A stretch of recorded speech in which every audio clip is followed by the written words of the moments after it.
नमस्कार दोस्तों, मैं राजकुमार मौर्य प्रखर इंडिया यूट्यूब चैनल में आपका स्वागत है। यूपीएससी का जो रिजल्ट आया है, इस रिजल्ट के आने के बाद पूरे देश में एक अलग सी बहस छिड़ चुकी है। बहस किस बात को लेकर है? जातिवाद को लेकर। क्या यूपीएससी में भी जातिवाद होता है? इस वीडियो में हम आपको बताने जा रहे हैं। आप लोग अपनी राय को कमेंट करके जरूर बताइए।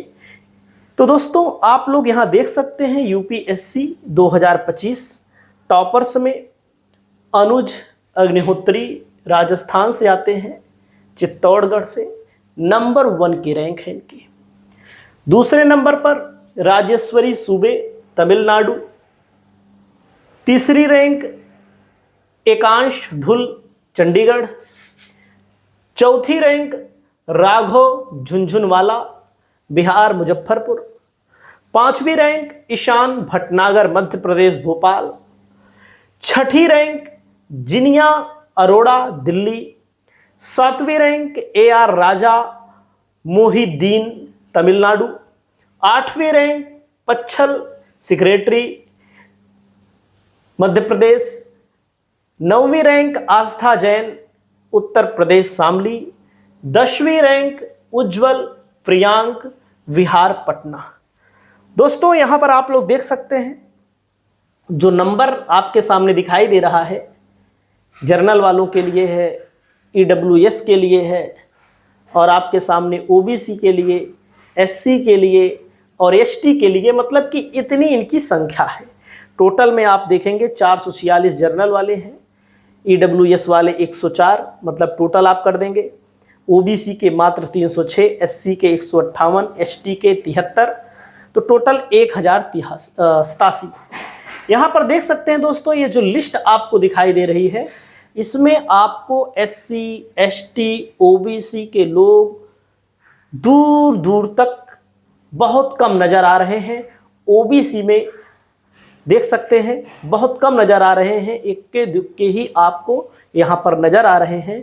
तो इस बात को लेकर के सूर्या समाजवादी लिखते हैं, यूपीएससी का रिजल्ट आया है, 104 लोग EWS से सिलेक्ट हुए हैं।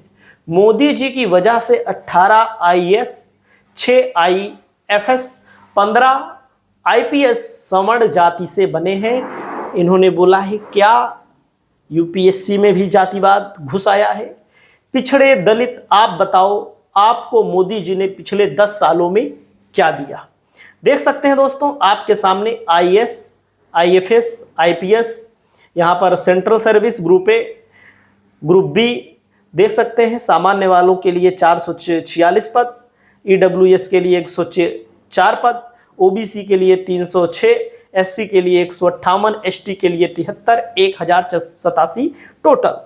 यहाँ पर पिंटू लाल मीना लिखते हैं, यूपीएससी की परीक्षा के परिणामों में एक बात हर वर्ष कॉमन देखी जा सकती है कि अधिकांश उच्च मेरिट में एक ही वर्ग के ब्राह्मण का प्रतिनिधित्व रहता है, जबकि अन्य कैटेगरी के अभ्यर्थी लिखित परीक्षा में इनसे अधिक अंक प्राप्त करते हैं, फिर भी वो अंतिम मेरिट में पिछड़ जाते हैं।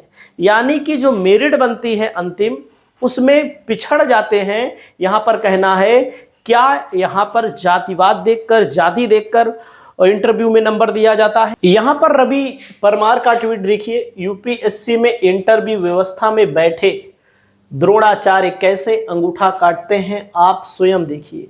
1950 में अच्युतानंद दास SC कैंडिडेट को इंटरव्यू मार्क्स में नंबर कम दिए गए।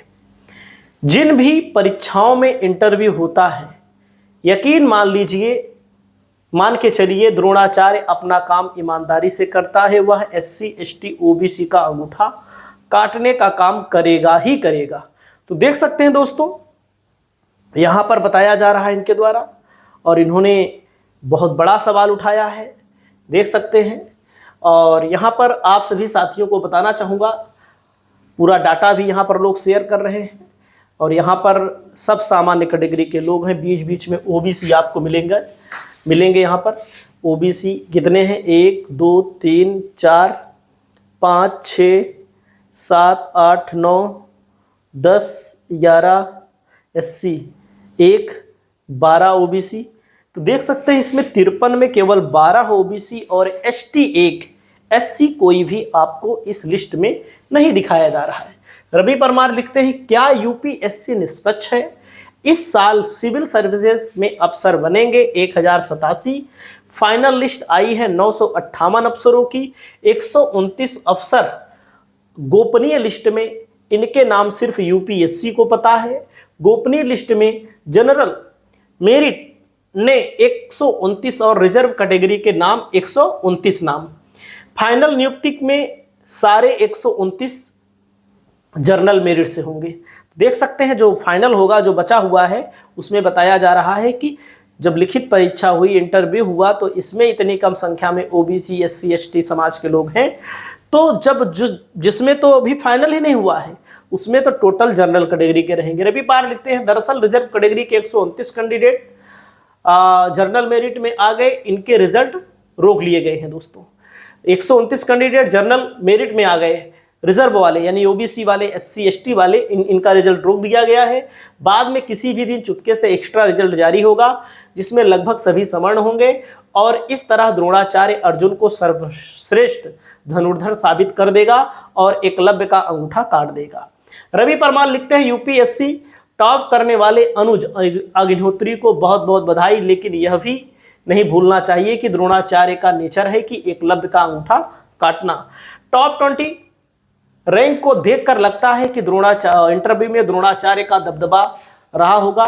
इंतजार कीजिए इंटरव्यू मार्क्स का, हमें पूर्ण विश्वास है इंटरव्यू में। देख सकते हैं पूर्ण विश्वास है कि इंटरव्यू में यहाँ पर कुछ घपला हुआ है, यहाँ पर लोग सवाल उठा रहे हैं। यहाँ पर शिक्षा न्यूज राजस्थान की तरफ से पिता की परचून की दुकान और बेटी ने इतना बड़ा सपना पूरा किया है। दोस्तों रैंक 9वां हासिल हुआ है, परचून की दुकान, बेटी ने लोक सेवा आयोग की परीक्षा पास की है, इसकी बधाई। महावीर सिंह लिखते हैं इस बार के सिविल सेवा परीक्षा में टॉपर बेशक अनुज अग्निहोत्री रहे हों, लेकिन दबदबा राजपूतों का रहा है। कुल चयनित 1087 उम्मीदवारों में 67 राजपूत, 81 ब्राह्मण, 25 मीणा, 31 बनिया, 34 पटेल और कुर्मी हैं। तो यहाँ पर जातिवाद आपको अपने आप दिखाई दे रहा है कि लोग अपनी अपनी जाति को लेकर के यहाँ पर बड़प्पन दिखा रहे हैं।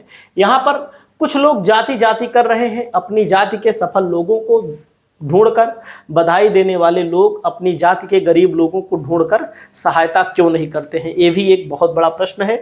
यहाँ पर देखते हैं शोभनाथ राव लिखते हैं कि यूपीएससी इंटरव्यू प्रक्रिया में SC ST OBC वर्गों के छात्रों के साथ लंबे समय से भेदभाव हो रहा है। यूपीएससी नहीं बल्कि देश की सभी इंटरव्यू में जातिवाद भेदभाव है, मतलब जहाँ जहाँ इंटरव्यू होता है वहाँ जातिवाद का भेदभाव है, इसलिए इंटरव्यू व्यवस्था समाप्त होनी चाहिए। SC ST OBC के साथ जातिगत भेदभाव किया जाता है। यहाँ पर इन्होंने बाकायदा एक फोटो लिखा है, इंटरव्यू देने वाले SC ST OBC, upper caste के लोग लेने वाले, यहाँ पर मनुवादी, इस तरह की चीज़ें लिखी गई हैं। भारत में इंटरव्यू प्रथा खत्म होनी चाहिए, बहुत से दलित पिछड़ों को बाहर कर दिया जाता है।